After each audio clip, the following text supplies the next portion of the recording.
right, hello everybody. Welcome to Political Football. My name is Dave. I'm here with Clev and Scott. We are part of the Materialize Media Network, which Clev, if you're watching on YouTube, Clev won't let you forget we're part of the Materialize Media Network. Clev, we got the banner.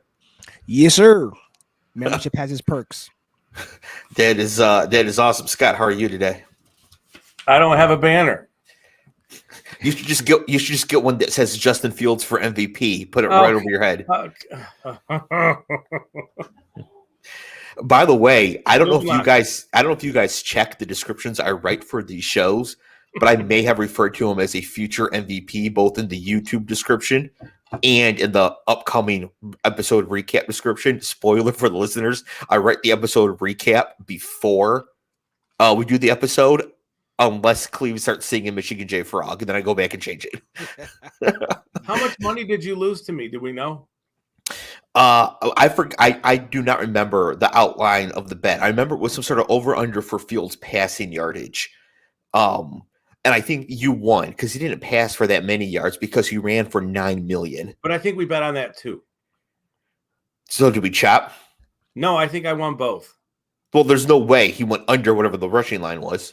No, you took the under on the rushing line. Yeah, you did. Oh, okay. Then you should both. You should both. By the way, I don't know if you guys remember who our number one quarterback selection on the $2 million best ball team we drafted, where you guys stand to win $25 each. But it is, in fact, Justin Fields, and we are back in first place. Nice. Because that dude is a monster. Brief reminder, Justin Fields, Tony Pollard, Stephon Diggs. If Kyle Pitts ever gets it going, I'll take us to Red Lobster. All right. Nice. So we had some really good football this week. Had some great election stuff happen after we went off the air as well. And so, Scott, I just want to get your opinion real quick. Last week when we were on the air, we were a little concerned, like, how's this going to go? What's this going to look like? But Democrats hold the Senate, might even expand if Cleve's boy Herschel Walker can't come through here at the end. What's your thoughts on this, Scott? So it was a lot more calm than I thought it would be over between today and when we recorded last week. I thought we would have a lot of nonsense going on. Yeah, Cleve, I don't know if you saw, but like pretty much every election denying idiot in any sort of swing state lost their election. That's got to make you feel kind of good. No surprise there. Really? No surprise at all? Dude, I mean, it's 2022. I'm not shocked. I'm not shocked at all. Is kind of what I got. I'm not shocked at all. You can't go around saying crazy shit and then people just forget. I mean, unless you're Trump, like maybe he's the only one that can actually do it. Nobody else can actually get away with it. Probably. Yeah.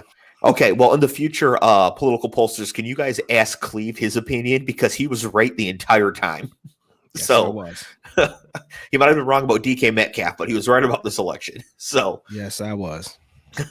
All right, so the first game here, going back to last Thursday, a game that Cleve and Matty Ice are giving me a bunch of shit for even bothering to turn on and watch, was the Falcons 15 at the Panthers 25, and they were right. There was not much in this game.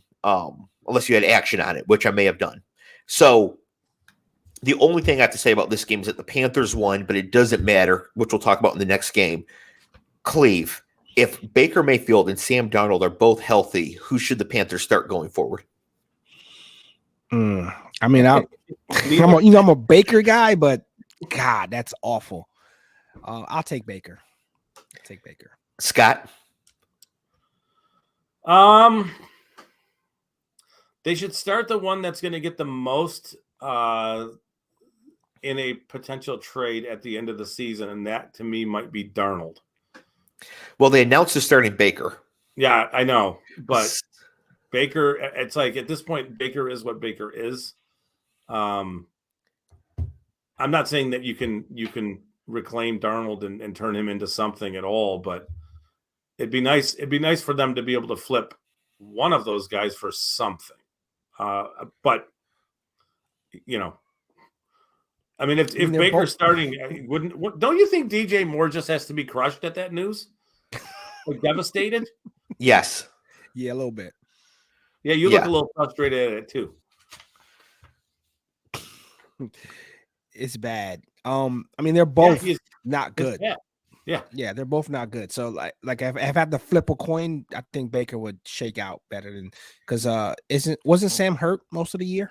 Yeah, he's just coming back. So so I mean they're playing for nothing, but you know, this is Baker's make it or break it. After this, he's done. He's entering bust territory. Yeah, no, he'll be starting for the Arizona Rattlers here pretty soon.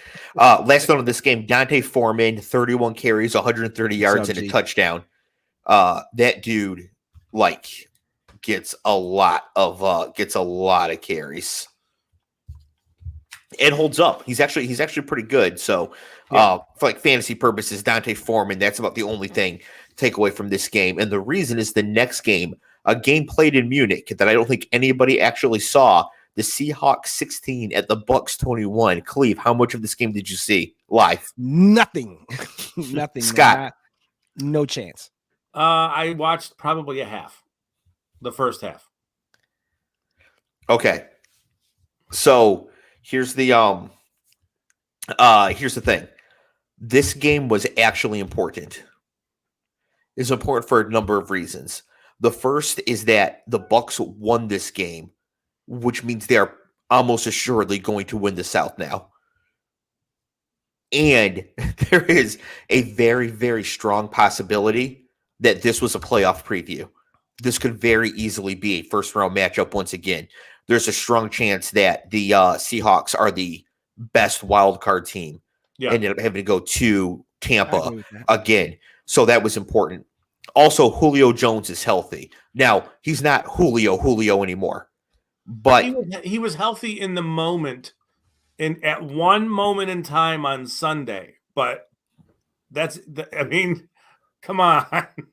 I'm not saying he's going to stay healthy the rest of the time. I'm just saying that a fully healthy Julio could still catch a slant and outrun a safety to the end zone on a 31-yard touchdown. Yeah. So it's still a thing for them to have, right? It's not like the Cardinals have a healthy AJ Green, and it does not matter. Yes, it's not right. Yeah. So a healthy Julio does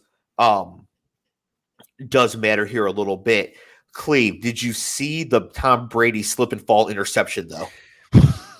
You know what? I mean, I think that divorce took a little steam off him. So I don't know what they were trying there. I don't know what the fuck they were trying. I was like, is he going out for a pass? Is he seriously going to go out for a pass? Yeah. Crazy. Yeah. Shit. Just a 9 route for the 45-year-old Kevin Bacon looking quarterback. Took him 1,000 years to get to 4 yards before he fell. Julio could have no legs and he still would have ran that route better than Tom Brady. That was absolutely terrible. The Seahawks also in this game did not look good at all. They looked all out of sorts, which is important because they actually are still a favorite to make the playoffs at this point. You know, either like the Packers or the Seahawks or the Giants, like 2 out of the 3 of them kind of got to finagle their way into the playoffs here. So, because the Rams aren't going to do it and the Cardinals aren't going to do it. Don't you feel like Geno Smith is going to revert to old Geno Smith at some point? I think there was a little bit of signs of that in that game. Like it just looked like he was out of sorts. Yeah, regressing to the mean. Yes, the water is finding its level. I wouldn't go as far as to say that. I just think that, you know, being in Germany and being overseas, all of that, you know, trap game.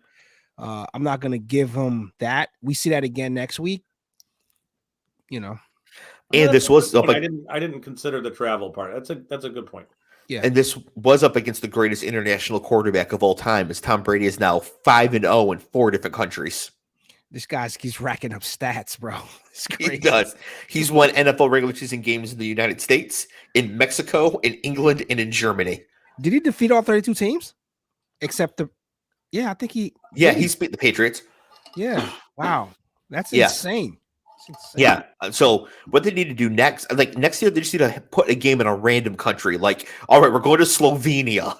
Bucks versus whoever. What's that? I heard Australia is potentially a thing.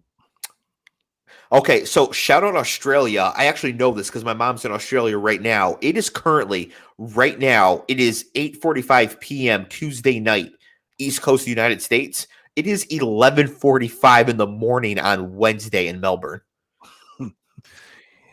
When do they even play that game? That's like playing 18 games a season because they get like an extra week. I have no idea. Don't know. Yeah. Look at that. Also 2-0 getting divorced. Matty Ice. Network president takes a day off from recording in here just dunking on his old quarterback. Did she get spotted with like some new dude somewhere? Was it Giselle Davidson? Gotta be, right? You guys. Right. Wow, that's wow. It's fucked up, man. I saw a meme. It was a black and white photo of Pete Davidson sitting next to Marilyn Monroe when it said Pete Davidson right after he dies. Wow. So I thought it was pretty good. Okay. So we got the Thursday night game, which was trash, out of the way. We got the Sunday morning Germany game, which nobody really watched live, out of the way. Vikings 33 at the Bills 30 in overtime. This was the craziest game. Now, Scott, you were at the Lions-Bears game, right? I was, so I have no perspective for any of. I mean, I saw the catch, and I saw some of the other stuff that went on, but as it was happening, no. Yeah, unbelievable, absolutely unbelievable. This game, this was the game of the year by far. It'll be hard for anything to top it. This felt just like that Bills-Chiefs game in the playoffs last year. Cleve, you've seen the Jefferson catch. Yeah, but I also seen the Diggs catch too. So I was going to ask you about this. In my mind, the Jefferson catch is the best catch I've ever seen. Ever. Odell's catch still. So, and the reason I take Jefferson first is that it was for fourth in the game, and it was like Odell's catch, but he was fighting another person for the ball. You guys keep forgetting with the Odell catch, he scored a touchdown inbounds with a defender draped on him. That's the greatest catch I've ever seen. Scott, anything?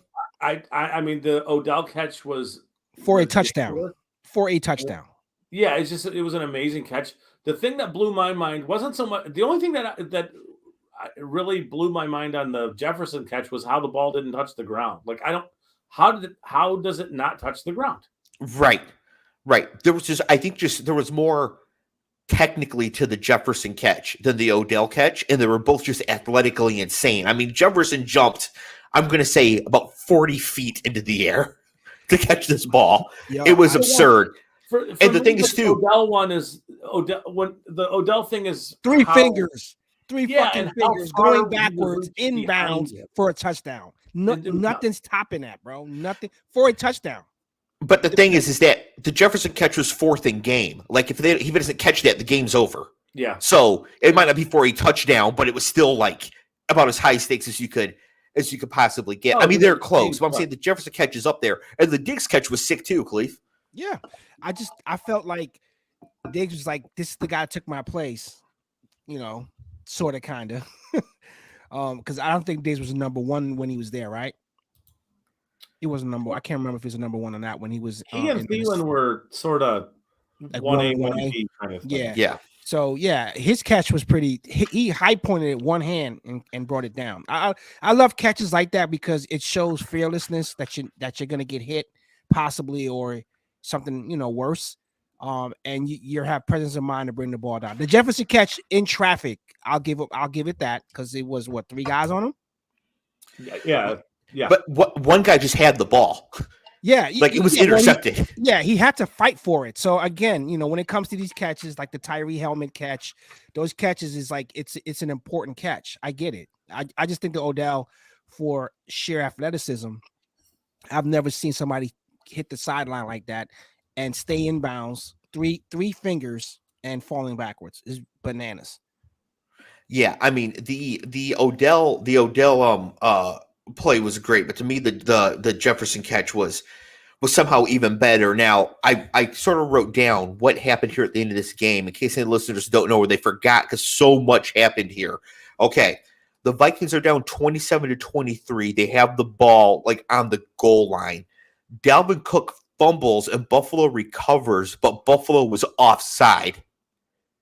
So then on the fourth down play, Kirk Cousins runs a quarterback sneak, doesn't make it, finishes. I mean, he was like half an inch short of the goal line. They got the call right in real time. An amazing call by the official, about the only time that happened this week at all.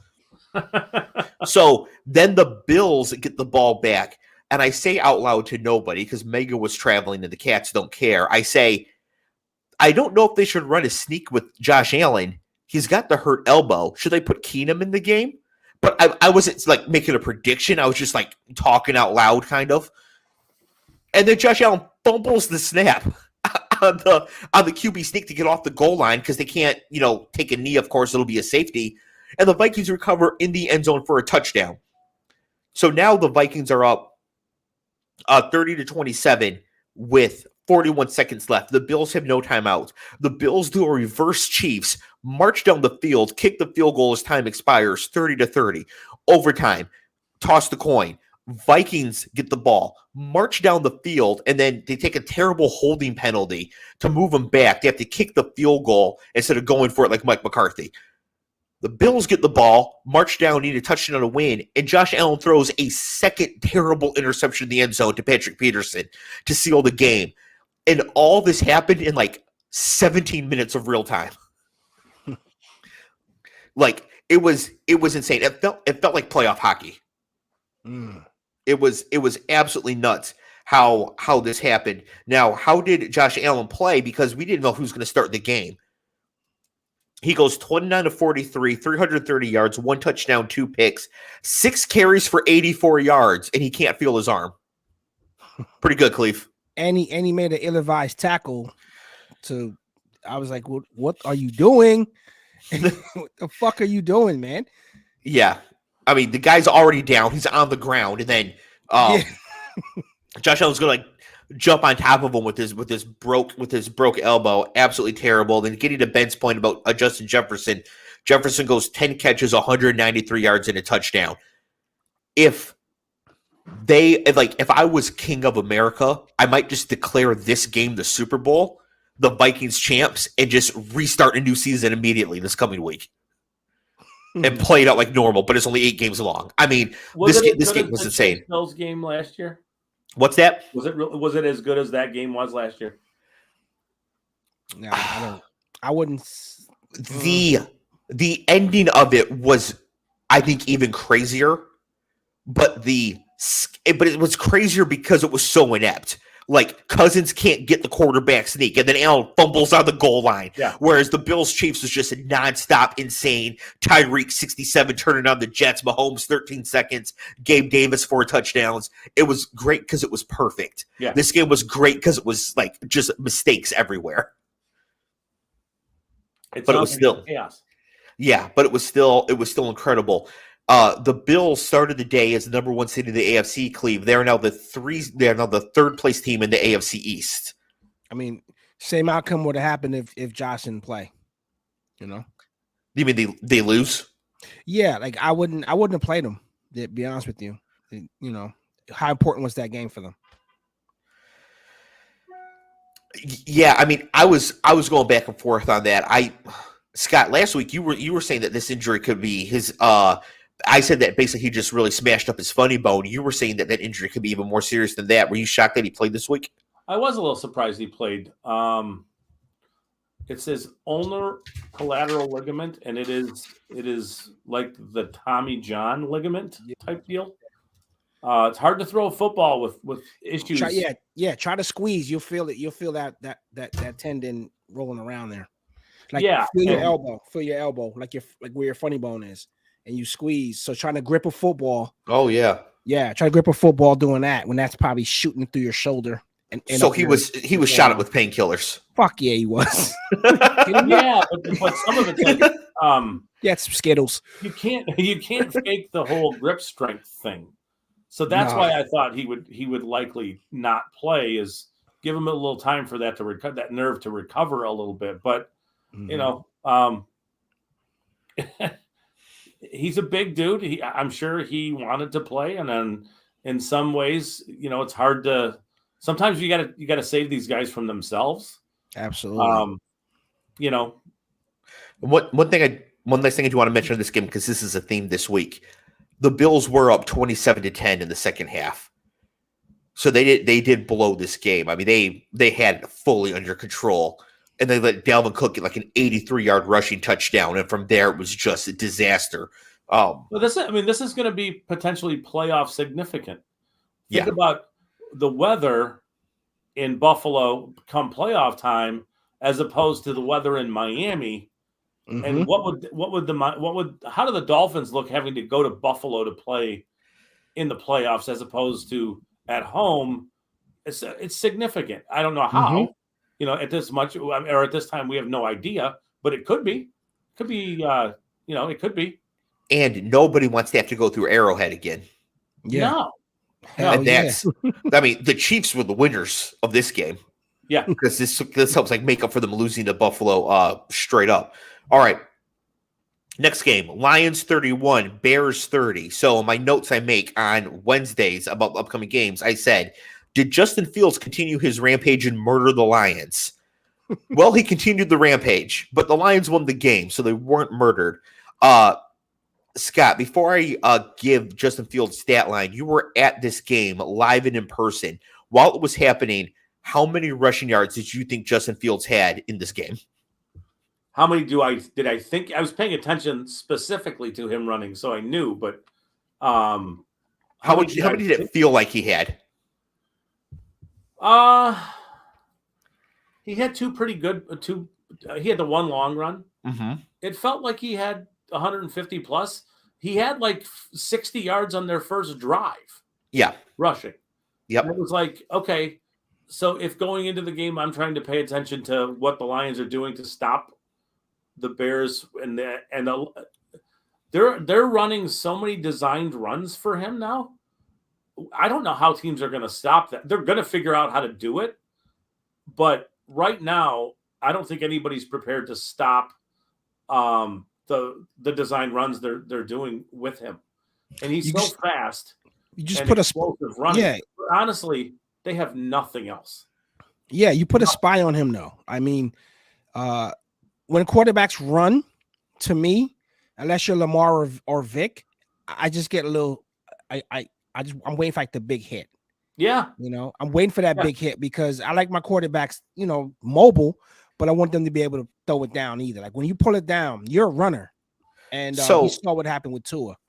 So the problem with trying to spy Justin Fields is that one, it's not just him scrambling; it's the designed running plays that he's so good on. Time. Yeah, for sure. Yeah, he is a monster on these runs. And also, he is huge. He's 6'3", 227.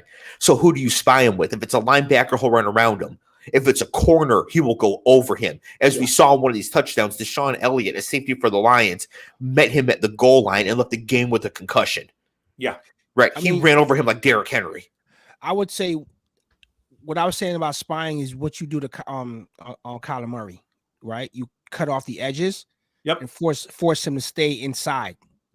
So you have linebackers and defensive ends that could eat that edge.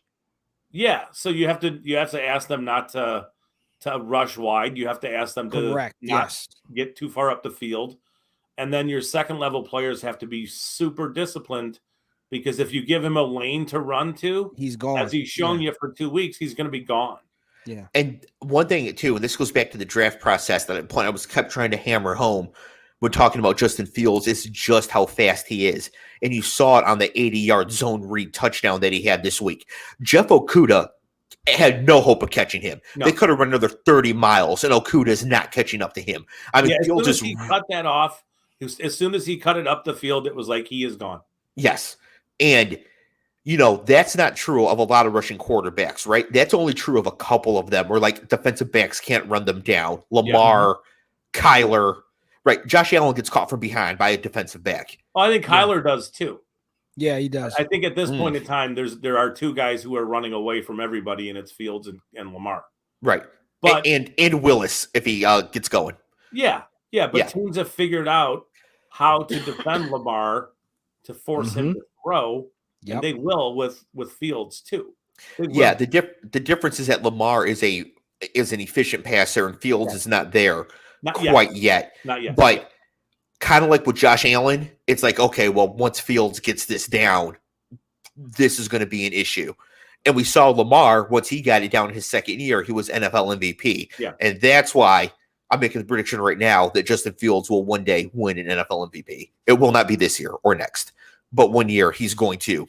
He has to improve significantly as a passer. The one thing that was hopeful watching it live was that when he did, like, not on the design stuff, but when he did drop back to pass and when he had to leave the pocket, his and this is what he did at Ohio State, which, good or bad, he didn't want to leave the pocket right away. It wasn't like, okay, pressure, I'm leaving, my eyes are now, I'm no longer looking to pass, I'm running.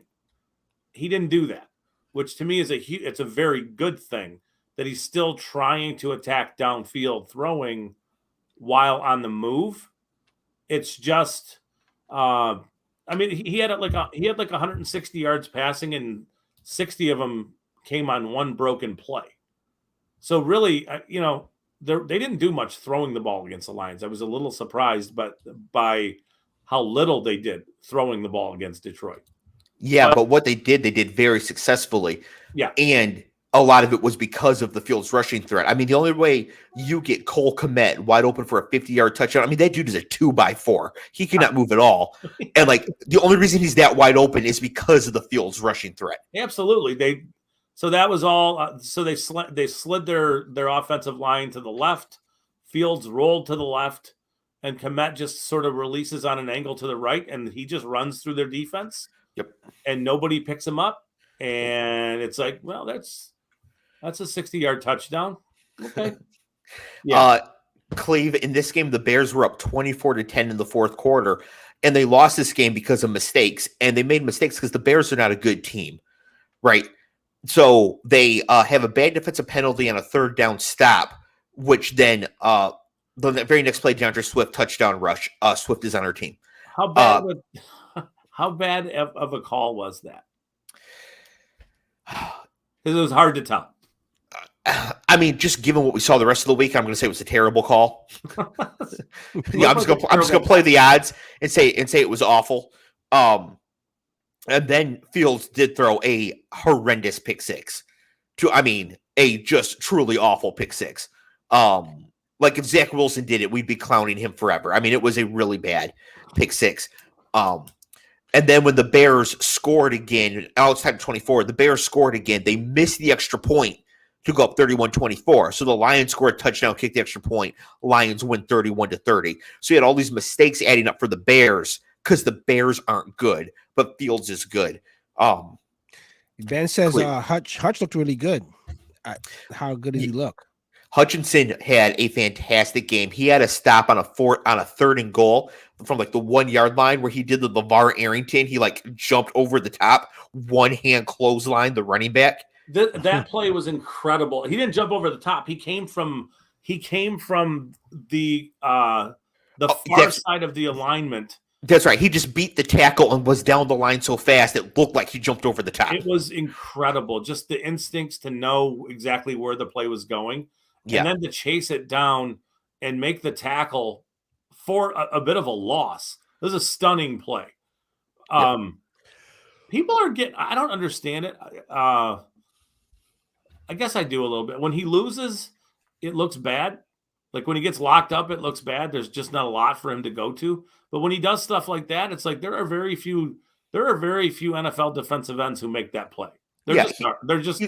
He's an exceedingly promising rookie. And if he was a wide receiver, everybody would be able to see it, no problem. People just don't know what they're looking at on defense. Yeah. So he's either making an amazing play or he's getting blocked. But like wide receiver, either making an amazing play, getting open, or you don't matter, right? Yes. So yeah, he's just a really promising young player. Cleve, any final thoughts on this game? I mean, I'm glad you guys pulled the win out. Yeah, Scott and I were talking about this offline a little bit earlier today, but I'm hopeful. I'm kind of hoping that is the last one, or maybe there's only one more going forward, because now we're picking 8th, and we need a quarterback, and I don't want to be drafting Will Levis or Tanner McKee or Tyler Van Dyke or some dust ball. I want one of the good ones. I told you, Bo Nix and Michael Penix were the real gems of this class, and that you would stumble into getting super lucky, not taking these the Bryce Youngs, and I know you're a Stroud guy, but like not taking Stroud or Young in the top 5. And well, first of all, Cleve would tell you that Bo Nix and Michael Penix are made up people. Isn't Bo Nix the Auburn kid? Or he is? No, he's in Oregon now. Oregon now, okay. But Cleve, he looks like it looks like it looks like what I would look like if I lost a bunch of weight and got shredded and got hair transplants and showed up with a tan. That's a terrible example, but like he looks like a totally different person. I mean, it's accurate. What you're saying is accurate. He looks like Ryan Tannehill. We've already seen this before. We don't need it again. Like Bo Nix sucks. Bo Nix has always sucks. I mean, he's in Oregon. He's putting up numbers. They're winning games, but they couldn't beat Michael Penix, who is a real person, Cleve.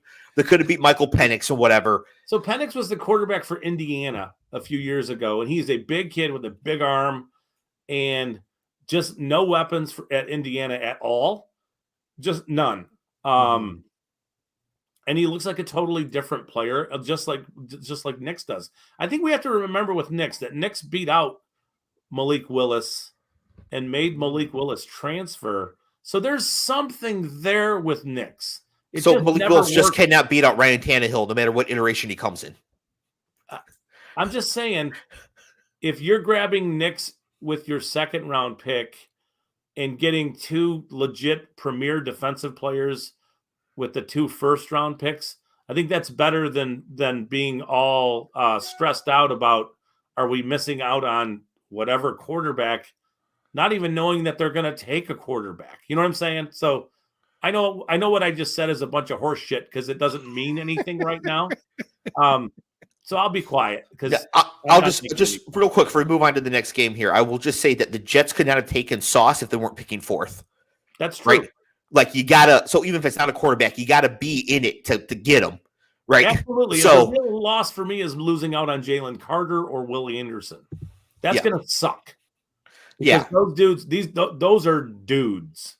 Right. So let's go. So let's go 4-13. We can win one more game. Do we play the Packers again? That'd be fun. Yeah. But then that's it. Okay. Next game here. We've got the Browns 17 at the Dolphins 39. Cleve, the Dolphins kicked the living shit out of the Browns in this game. I mean, what did we expect? And I was talking to Matty Ice a couple days ago. I got to give Tua his flowers. I got to give breaking news. We thought it was going to be Trump announcing he's running for president, but instead it's Cleve saying something nice about Tua. Even more shocking.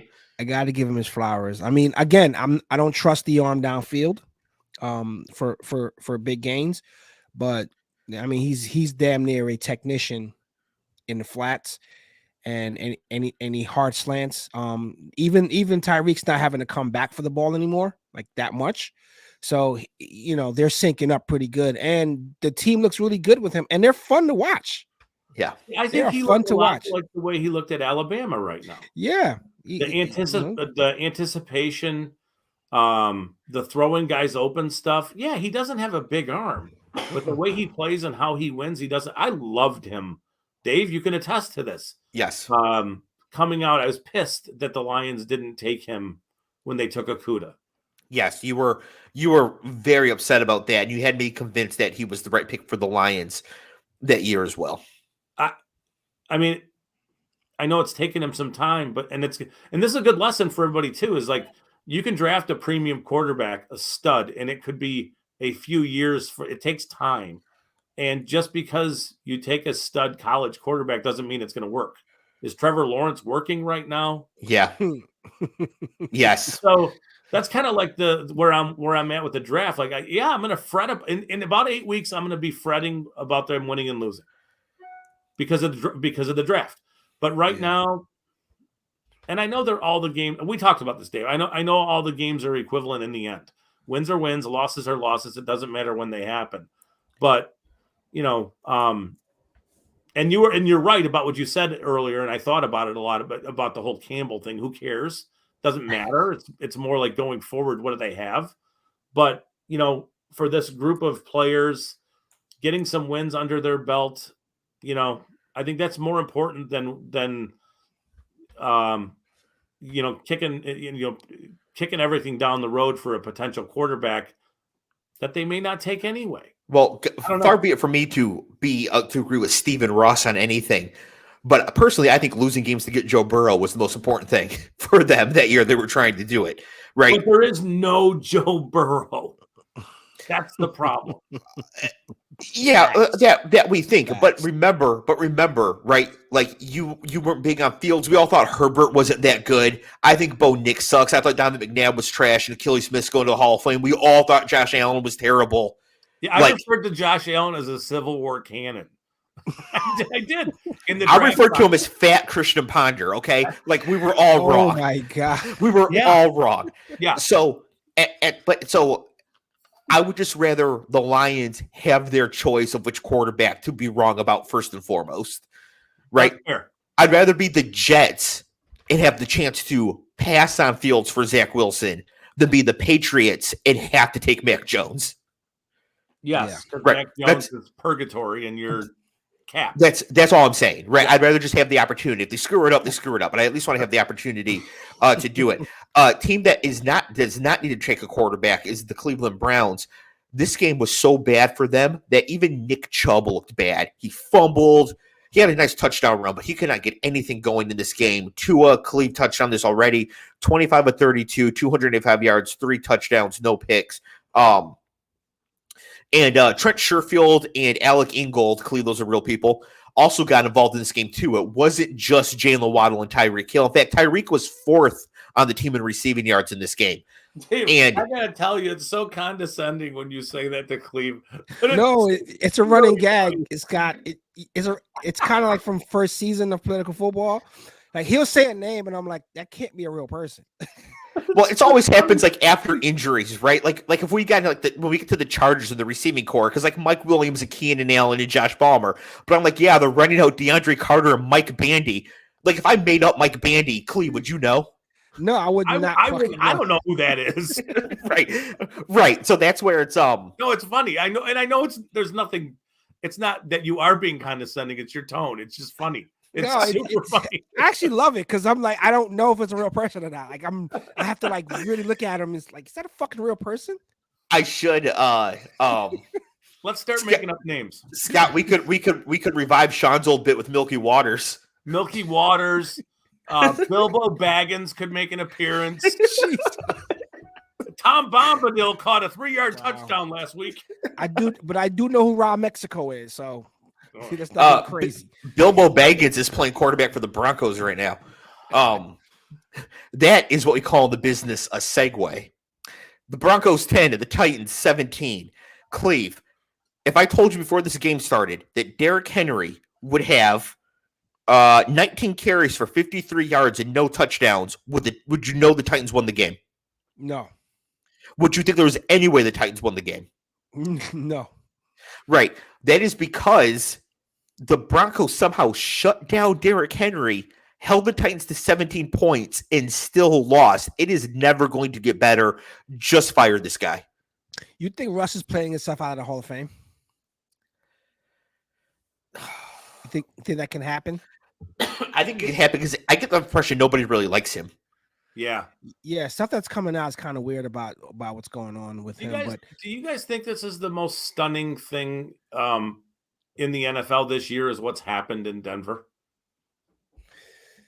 I know there's been a lot of stuff, but like the Russ stuff. Yeah, I mean, at least Dave and I thought that was gonna work out for them. I did too, because they were kind of like just a quarterback away, right? They're always like a quarterback away. Yeah. Yes, they still are. Clearly. I just again, if we put Nathaniel Hackett and Russell Wilson on the Bears, Matt Eberflus and Justin Fields on the Broncos have one loss. That's crazy. Maybe 2 from earlier in the year. But and they murder the Titans when the Titans only score 17. Right. They are one quarterback and one coach away, and they still are, and they owe Russ $250 million. It's you think Black Monday he survives? Hackett? I don't know if he gets to that point. I mean, it's like this is going to be over before then. Yeah, I mean, I do think that there is an element of him trying to get Aaron Rodgers to Denver in that hire. That was I think the we currency. talked about this, and yeah. It is clearly not working. I mean, at all. It's just bizarre, and it's not like they don't have weapons. It's that they have good players. That's a Dave's fault. You know who the Broncos play this week? Who's that? The Raiders. Oh, that's going to be a great. Somebody's getting fired. We'll get to them. It's going to be a tie. Right. And then they both get fucking fired on a tie. They should just have Vince McMahon come out and promote this as a "you lose, you're fired" match crossover with Raw. I mean, it would fit perfectly. Fired Bowl. Jesus, that's going to be an awful game. Yeah. Is that being played Thursday night? Because that would fit in. Oh yeah. No, this is one of the 3 Sunday afternoon games. So. God. The other 2 should be okay though. So, but yeah, the Raiders Broncos 4:05, and it's the only 4:05 kick. So for like 15 minutes on a red zone, it'll be the only game going. that'll be a fun time. I saw the Jerry Jeudy injury when it happened, and my first thought was that is an ACL, maybe more. Cleve, did you see the Jeudy injury? I didn't see it actually. Non-contact. I heard he went down. Yeah, it actually cost Russ like a 90-yard touchdown because he would have been wide open. Non-contact, goes down, grabbing at his knee. Apparently, it's not serious. No surgery. He may not even miss this upcoming game. Wow, he just probably tweaked it a little bit. I don't know. It didn't look like a hyperextension, but I'm thinking maybe like that's gotta be the only thing, right? That can like have you down, grabbing at it. Yeah, rolling in pain. I mean, did he plant like was he cutting? Or just he was like running. He was running like a corner post. He was trying to cut back to the post, and he torched the guy too. Yeah, like it probably was going to be a 90-yard touchdown. And what did he grab at his knee or his ankle? He grabbed like his knee and then his leg and then like the whole area. Huh. Yeah. So, but apparently it's not that serious. Which I thought it was important, but maybe it doesn't matter. Maybe they're just so bad that it doesn't matter at all. But I just thought it was interesting that he looks so injured and then apparently is not that injured. All right, next game here. I don't have too much to say on this except for one funny thing that happened. The Texans 16 at the Giants 24. My only note I have here is that the Texans look totally helpless. Cleve, do you agree? I mean, Lovey's there to get a check. Like I don't know what they're trying to do. They need everything. Except running back. Everything. Yeah. They need everything. Do they need a quarterback? Yes. Davis Mills. Yeah. Davis Mills makes Bo Nix look like Joe Montana. Yeah. So there's a scenario where not that there's any inside info, but I would put it at a almost no chance that they would take Bryce Young just because of the way they have viewed quarterback size in the past. Well, yeah, Davis Mills has the long neck. Deshaun Watson has the long rap sheet. Yeah. Jeez. God, so bad. That's where you could see Stroud jump Bryce Young to be quarterback 1. Mm-hmm. Because I don't know that Houston would be interested in a super small quarterback. Yeah, that works out because Carolina clearly doesn't care. So yeah, that could work out for everybody. We mentioned a few weeks ago the Giants had this stretch of like really easy games coming up with their bye week mixed in, and they're handling business. I think at this point we need to accept the fact the Giants are probably going to be in the playoffs. I think so too. I think having their running back as a compliment to the pass game, because he hasn't played much, so he's now getting to actually play and we're seeing what they drafted. I think that's kind of telling us something. I mean, it's weird when the Giants and the Jets win. It's weird. I mean, it's good for the NFL when that happens. I do. I think that those are franchises that need to win. They both need to win. It's like in hockey when it's when Toronto's winning or when there's Canadian teams that are doing well. I think that the Giants winning football games, and the Jets winning football games is good for business. Mm-hmm. I mean, they share a stadium, so it's always fun to go up to the Meadowlands. And, given the around way the that refs time. were calling the game, having the Commanders win must be good for business too. We'll get there. So if we think the Giants are going to make the playoffs, I actually think we can reasonably already know the 7 playoff teams in the NFC. Reasonably, right? Injuries, whatever. But Eagles, Cowboys, Giants, 49ers, Seahawks, Bucks win their division, Vikings win theirs. Yeah. Yeah. I mean, it seems like. And then there's one left over, right? No, that's 7, isn't it? That I'm not great at math. I did the 3 in the East, the 2 in the West, the South, and the North. That's 7. Yeah, that's 7. Yep. Yeah. So like the Packers are the only one that might threaten, and so I think we, would I bet that those 7 are going to be the 7? Not necessarily, but right now, like it's looking more locked in than it usually does 2 weeks before Thanksgiving for the playoffs here. My only other thing on this game, this hilarious thing happened on the sideline. Cleve, I don't know if you saw this. Scott, you were at the Lions game, so I'm sure you didn't. The Giants had a false start on like a 4th and inches, so they ended up having to punt. And so after the punt, Brian Daboll, the head coach of the Giants, goes over to the offensive line group and just starts tearing them a new one. Wow. I mean, you can just read his lips. I mean, just this, that, and the other, every single 4-letter word, pointing, screaming, yelling, whatever. He turns, walks away, goes back to the sideline, right? Like to see the game. And you can see him like taking a breath. You can see him like visibly calming down. Mm-hmm. He turns around and walks more slowly over to the offensive lineman again. And I'm like, is he going to apologize for like what he just did? And he starts it again. You had to get a second win. That's exactly what happened. I thought he's like calming me down to apologize, but really he was just getting ramped up to start launching. I mean, again, just the motherfucker, blah, blah, blah, blah, blah, blah, your mama, like just into him. And I was like, bro, aren't you 7-2? Well, that's probably why they are. Yeah. Dude. I just thought that it was like he is authentically what like these poser fake losers like Joe Judge and Matt Patricia want to be.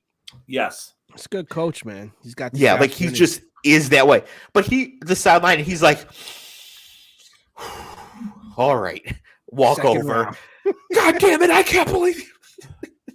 You love that. that was the most entertaining thing of the game. Next game here, we have a Paul makes a good point. The Giants were also winning at the time this was happening. It's absolutely amazing. Okay, next game here, a game I thought was deceptive in a number of ways. Jaguars 17 at the Chiefs 27. The Jaguars finished +3 in turnovers and still lost. Cleve, how does that happen? I have no clue how that. I don't know. Scott, do you have a thought? I didn't see it, so I don't have any real. I'm not.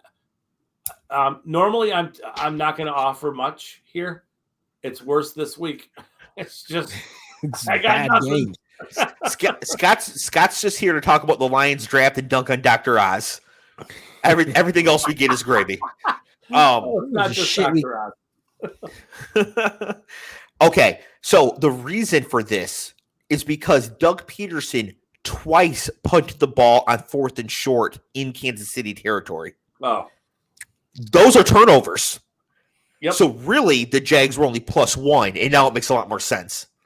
The first time, Cleve, the Jaguars opened the game with a surprise onside kick, recover it, and then punt on 4th and 2 from Kansas City territory. After onside kicking? Yeah, they opened the game with the surprise onside kick. Is he asking to get fired? Is he asking to get fired? Yeah. Yeah. Yeah. Yeah. So now, in the context of this immediate failure by the coach, Lawrence's game and Christian Kirk's game is nowhere near as bad. They played fine for playing in Kansas City, and they probably thought they had this like aggressive, game plan mindset coming in, and the coach is like 4th and 2 with the 44 we're punting. I mean, he was a quarterback. I know, but that's just a moronic decision. Yes. You're in Kansas City. You're not going to pin them deep, going coffin corner with the punt And you're just that's not how Kansas City rolls. You need to score points. And even if you do pin them deep, it's still Patrick Mahomes. I know he's going to go 99 instead of 40, whatever. Right. Yeah. Unbelievable. So, given all this, you guys might be shocked to hear this, but on Sunday night, I did again place a bet on the Jags to win the division. Yeah. I did. It's because the Titans' upcoming schedule is hellacious. The Titans could conceivably go 1-5 in their next 6. And the Jags have not looked that terrible. I think the Jags could get them by a game at the end. So I got plus money on it. I got it plus 220. So, I would only take plus money on it, but I once again bet the Jags to win the division. So I probably could have just given the money to Clev, but he would have made better use out of it than me firing on the Jaguars here.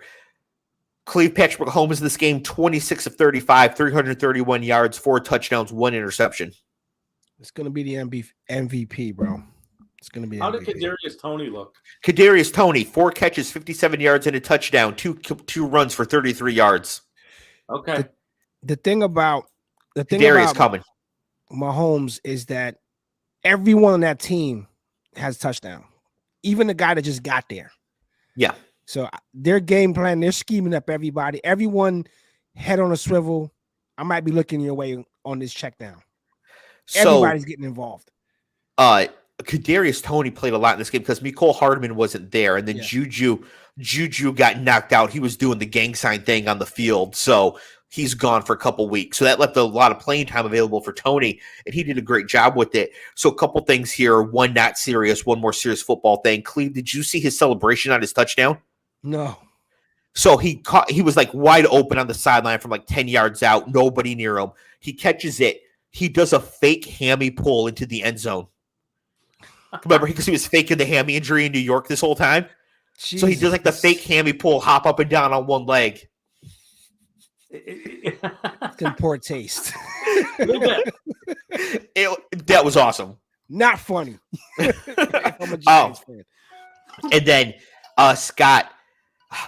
So Pat Kerrane, who doesn't remember which person NBC he took this thought from, so I can't attribute it correctly, but they made a really good point that the Chiefs have been constantly looking for a way to punish defenses for doing that like too high, forcing everything underneath. Yes. And Kadarius Toney is a nightmare. Just get those short passes over the middle. How do you tackle that guy? Without giving up Hardman and MVS over the top. But even when you throw a slant to him and you rally to the ball and going to the ball that you're likely not going to touch him. Right. He's such a freaky, the way he moves is so weird. Yeah, I know he's in a perfect situation for what his skill set is, which is don't ask him to run super disciplined routes. Yep. Just get the ball in his hands. Yep. And let him then create. And that's the entire Kansas City playbook. It is now. I mean, they're really wanting them to stay inside structure of their offense and not extend plays and chuck it deep. They're gonna do very effective things with this short throwing game. He may also be their best running back. Because their running backs are not good, and he could just take carries like Debo. Yeah. So I think he's going to be a very important player down the stretch here. So the Chiefs, of course, winning this game, they're now in pole position to get home field advantage in the playoffs, which is huge for them. They want everybody to go through Arrowhead, even though somehow the Bengals did last year. They'd still rather have everybody coming through them. The next game here is totally irrelevant. So in the interest of time, I'm just going to say a couple things. The Saints 10, the Steelers 20. Dennis Allen is not Sean Payton. Dennis Allen is not Sean Payton. Sean Payton would have put Jameis in this game instead of sticking with Andy Dalton because there's no point playing Andy Dalton when your offense can't move the ball. His entire thing is like game management. Yeah. When it's not working, you got to put Jameis in to wing it. TJ Watt back from injury, looking good for the Steelers. And Kenny Pickett, 18 of 30 for 199, no touchdowns, no picks, but also 8 carries for 51 yards and a touchdown. So this was Kenny Pickett's best game by far. Anything on this game, you guys? I had no dog in that fight. Yeah, I didn't think so. Okay, we're going to skip to the next game now, where I think that surprisingly we didn't have a dog in this fight either. Cardinals 27 at the Rams 17. Neither quarterback started in this game. Cleve, name the two quarterbacks in this game. Donald Duck and Pluto. I don't know. I know. Colt. I know Colt McCoy. Is it Colt McCoy? Colt McCoy's one of them. Who started for the Rams? You said the name. I have no idea who this kid is. Apparently, his name is John Wolford. I've been calling him John Wofford all week. So, wow, that should tell you everything you need to know there. The only thing I have to take out of this game is that Cooper Kupp got a severe high ankle sprain. He's having surgery. He's on IR. And honestly, the Rams should just shut it down. Paul was hitting this offline too. They should shut down Kupp. They should shut down Stafford. They should shut down Bobby Wagner. There's Allen Robinson.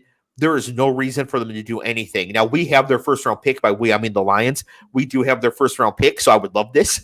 But that would be great. But even aside from that, like authentically, I think that you just shut it down. Cleve, do you agree?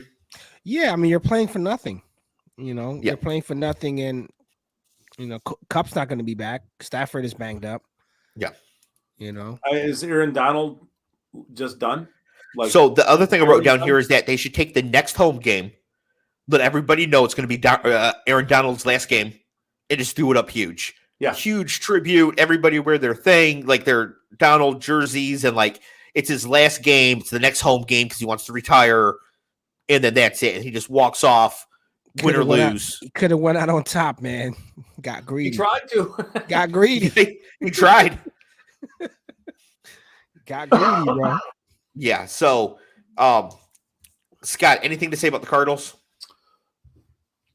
Not necessarily. Are they getting a little healthier? Is Hollywood coming back? Yes, soon? Thanksgiving weekend, I think. It'll be really interesting to see what that offense looks like with Hopkins and Hollywood Brown and Rondale Moore, I guess, for that matter. But that offense could be pretty damn good.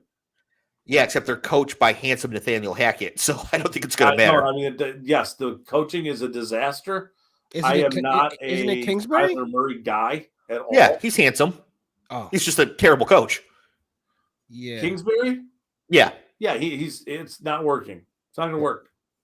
He's gone too. Yeah. Yes.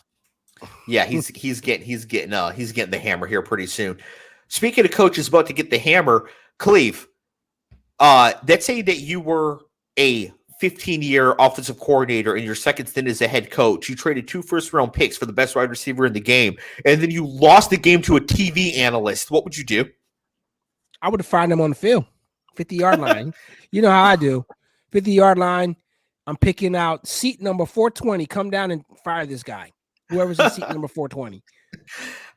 So that was my thought too, is that how does McDaniels survive this? Colts 25, Raiders 20. Jesus. However, Jim Rome, of all people, made an actually really good salient point. It wasn't just trolling people.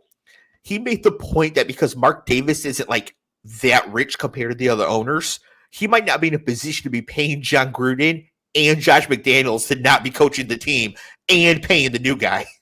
Oh, I think it's a totally reasonable thing.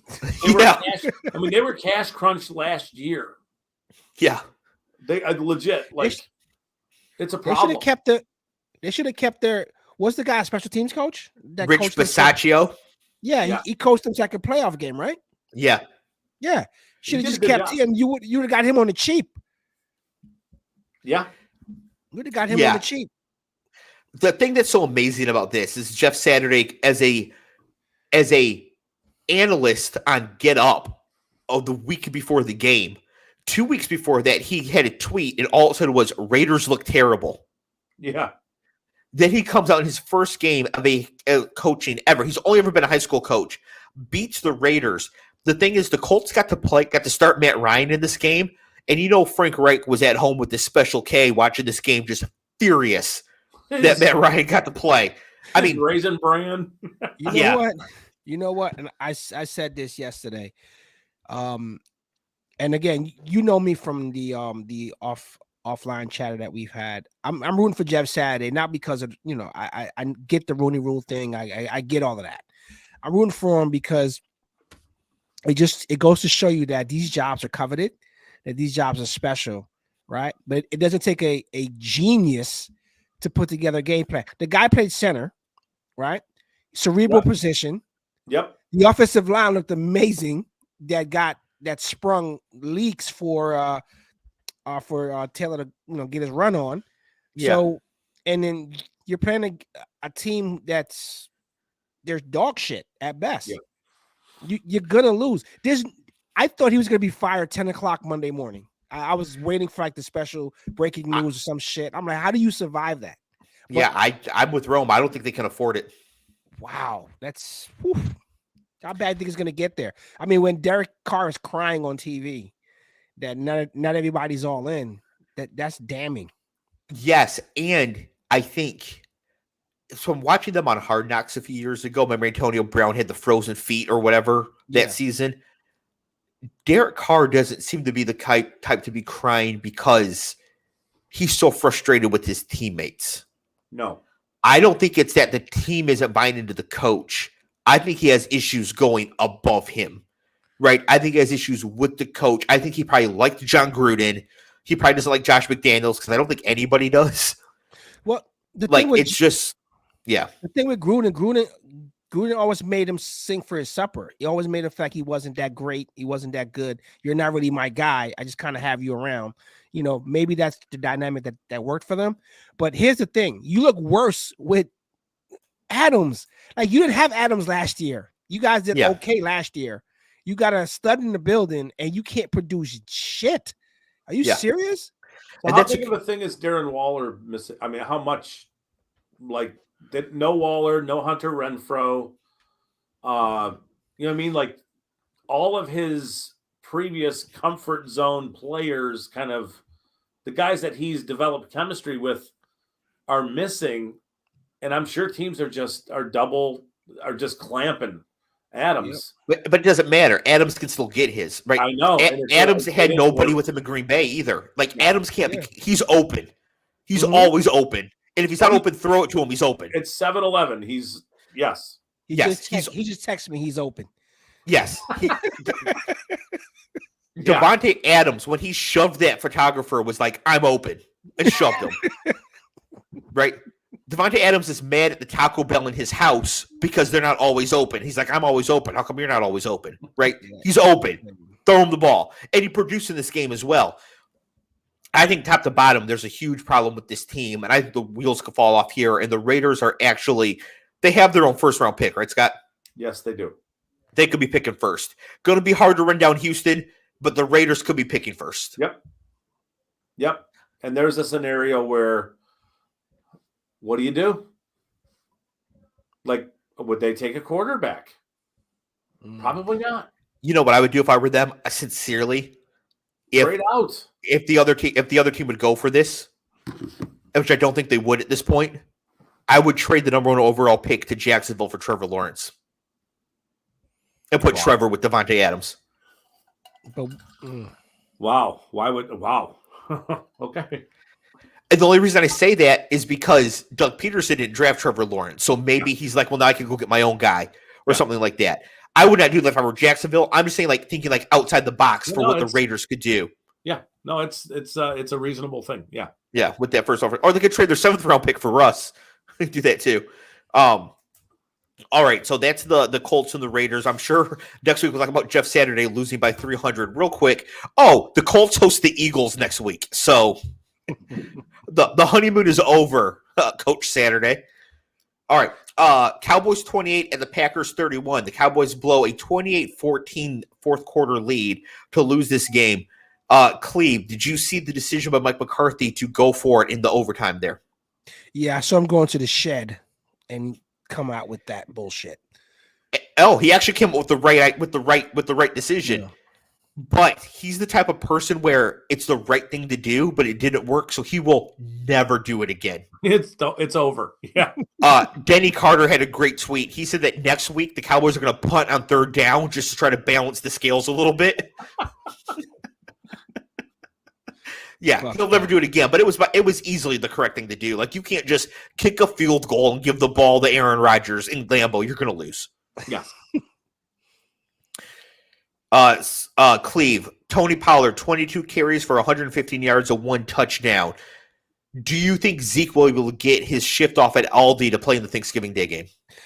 I think Jared likes him a lot. Jared says I paid him, and I'm gonna play him till the wheels fall off. But no one looking at Pollard and Zeke, and you can't. I don't know, make the switch. Pollard is sick. Yeah, make the switch. That dude throws some incredible cuts out there on the field. Switch, dude. I think Zeke thing.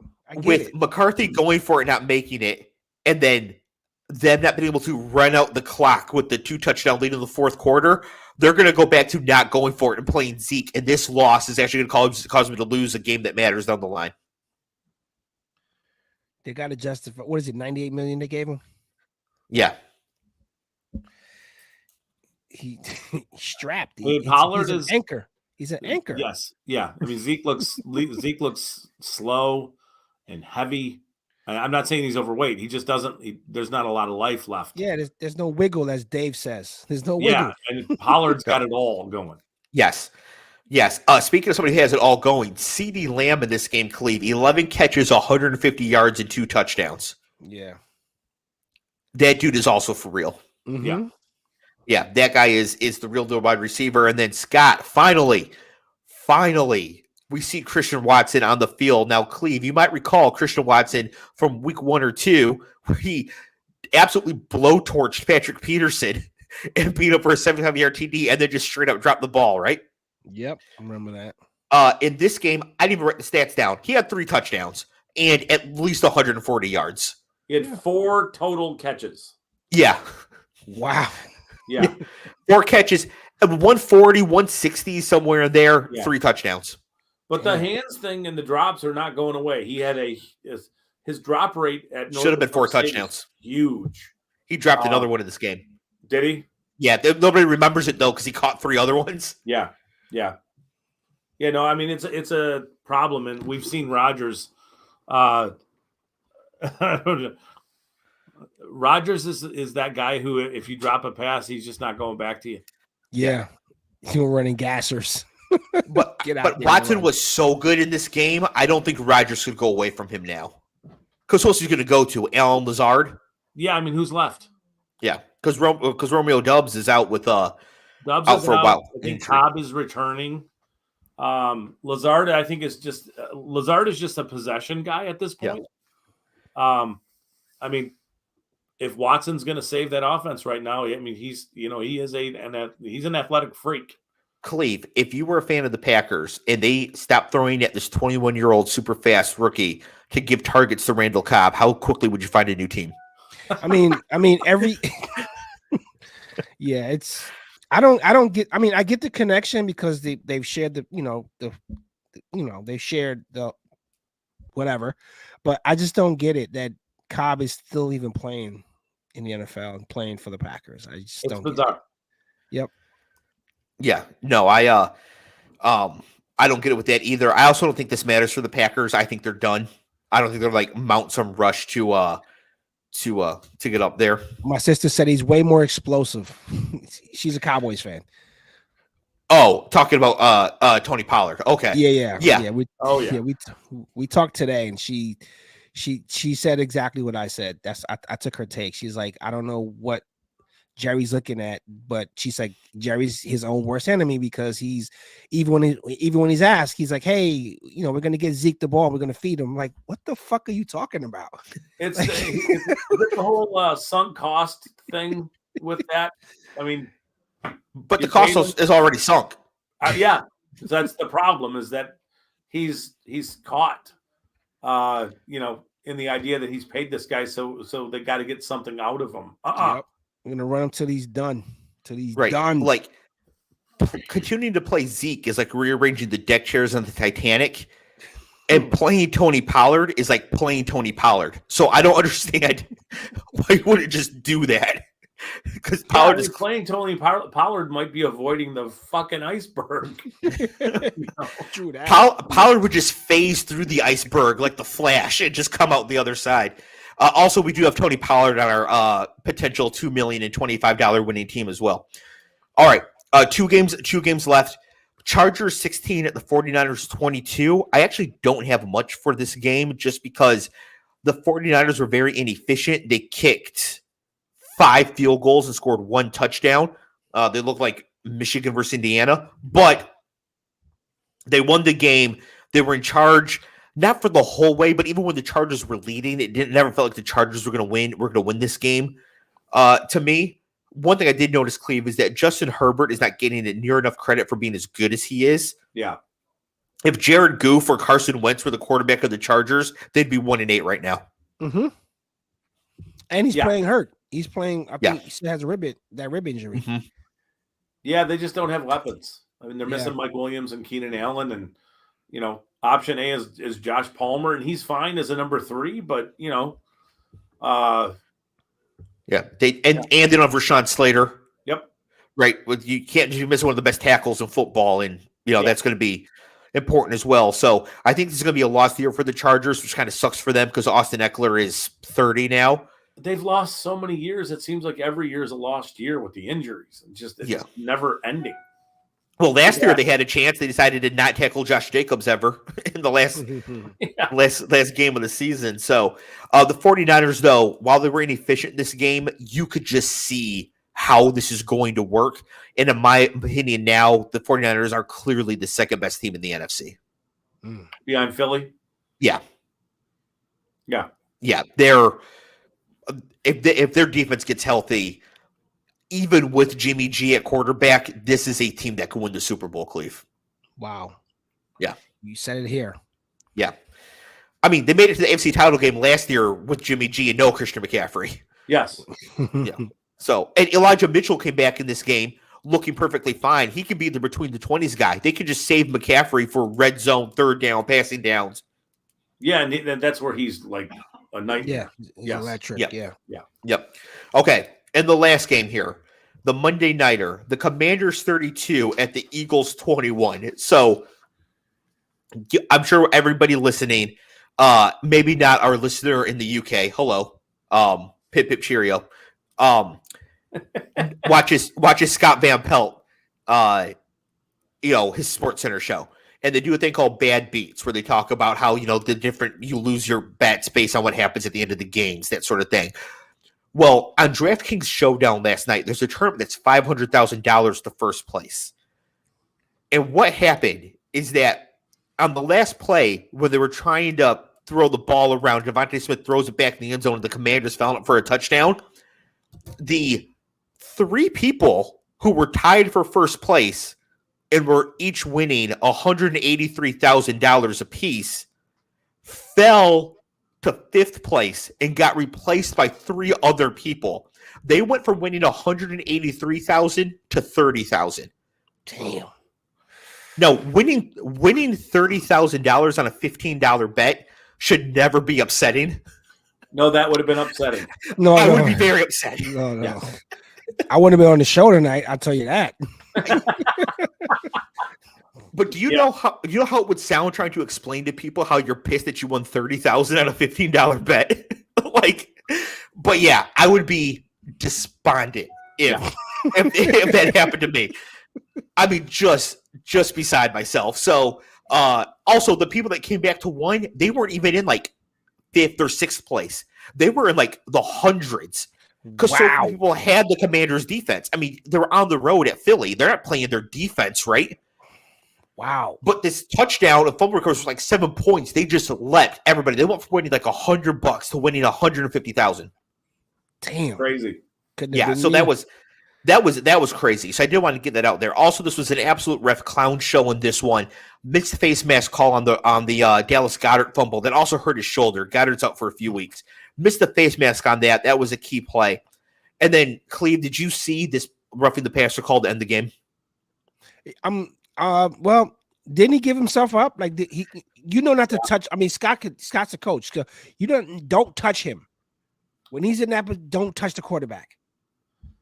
Yeah, but it's such a weird in between thing. Like, is he down? Do I need to touch him to down him? I'm already in the process of tackling him. I can't stop myself. it's just so weird. They have to really think about that. About what I'm not saying Heineke did anything bad, or but they do got to figure it out because the rules suck. There's a loophole. The rules suck. But I don't think the rule necessarily needs to apply in this case because Heineke does give himself up, but not in like a typical situation where you expect it. He basically just quits in the middle of the play. Yeah, he knew he was going to get crushed, so he just pretty much laid down. Right. And so there's a couple things with this. The first is that in the specific instance, people are saying that the hit was late from the time Heineke gave himself up, but I don't think that's fair because he's not down until he's touched. Correct. So from the second somebody touched him to the second Brandon Graham hit him was like instantaneous. There's like a nanosecond. Yeah. Right. So Graham could have easily been the first one to touch him, in which case, like, is he give himself up? Second, Heineke flopped like crazy. Oh, yeah. He flew back like he got hit with a stone cold stunner. Like, I mean, you gotta sell it, right? You gotta sell it. You're on the road. Yeah, no, I mean, this dude could have been playing basketball the way he was selling. He could have been playing soccer for the Azzurri. I mean, he was he was really selling this happened here. And then thirdly, and I was arguing with Paul about this in the chat last night offline. Like now, quarterbacks should just ankle shoot this, right? If somebody's close to hitting you, just take a knee.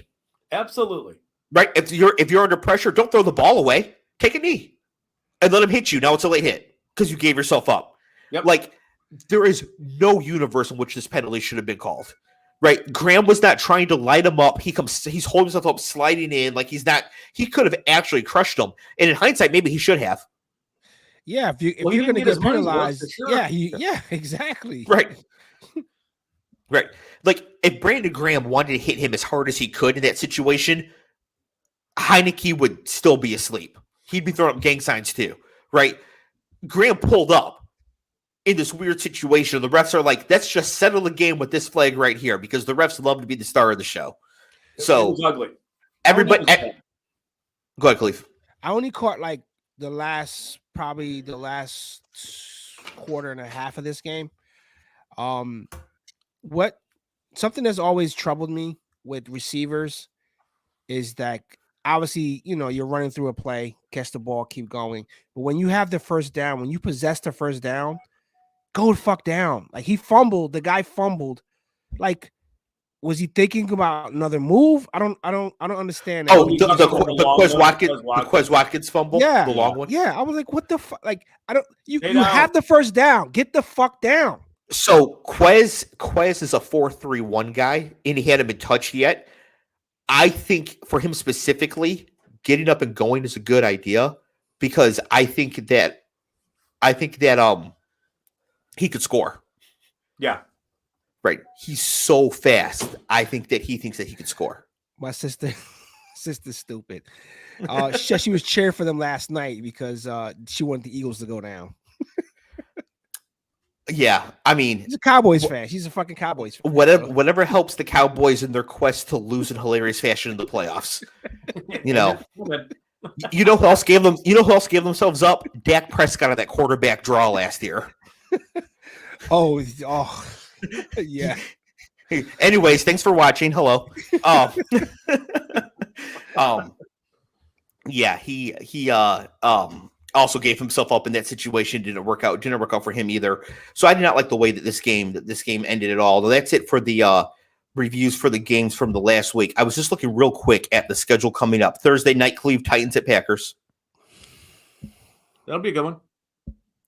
Tight game. I think there's a chance we just get a crazy Derrick Henry game here. Mm-hmm. After having 53 yards or whatever, he's like, fuck that. I don't do that. Yeah, the Packers just played this overtime game against the Cowboys, hard fought, high emotion. Now you get Derrick Henry 3 days later. I can see that being an issue. Bears are at the Falcons. Fields is going to do it again. We mentioned Eagles at Colts. We got the Matty Ice Media Bowl again. Jets at Patriots this time, Cleve. Yeah. That'll be a good one. Yeah. The Commanders are at the Texans. Cleve, let's just cancel our red zone and we can just watch Commanders at Texans on the local broadcast. Are you nuts to watch that? The Rams are at the Saints, another terrible game. The Browns are going to the Bills to be ritualistically sacrificed. Yeah. To a very angry Bills team. I'm taking the over on the Bills team total. I don't know what it is. I think the Bills might put a 50 in this one. I think it's a trap game. I just when those matchups come up, who'd have thought the Commanders would beat freaking Eagles? But they haven't really played anybody, right? But they were due for a loss, right? Because their record is not a real record, right? I don't know. Yeah, it was pretty authentic. But also the Bills are the one coming off the loss. They're fired up. They're 6-3. They're not falling to 6-4 with the loss of the Browns at home. No. They are going to we're getting news here from Paul that Donald Trump has in fact announced he's officially running for president in 2024. All right, let me put the MAGA hat on. Give me 1 second. Wow. It begins. Yeah. Just all of a sudden the Matty Ice media flag rolls over. It's a Trump flag. All right. Panthers at Ravens. Go Ravens. The Lions are at the Giants. Sneaky shootout potential in this one. Yeah. This one could go. You could say that about every single Lions game the rest of the way. Except for they're just so overmatched they can't do anything. Yeah. I mean, Dallas, no. But yeah. Yep. Raiders at Broncos. We touched on that one. Cleve, I expect you to just watch that game. No red zone. Just fully focused on that one. Cowboys at Vikings. That'll be a very good game. Bengals at Steelers. No Jamar Chase yet, but still the Bengals should cruise in that one. Sunday night, flexed into the Sunday night game. We have the Chiefs at the Chargers. That'll be good. I think this might be the end of the Chargers this year. I think the Chiefs might just walk in and be like, maybe next year, fellas. Yeah. This is it. Yeah, and then they're just too much. And then the final game, the Monday night game next week, 49ers at Cardinals. Could this be it for Cliff? Yeah, probably. That's my boy Kel, hardcore Lions fan. Welcome to the club. We've got 3 Lions fans on the show. Cleve just won't admit it yet. All right. Oh my God.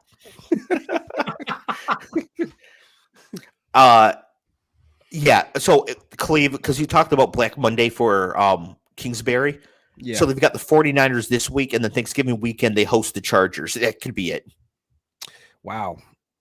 Yeah.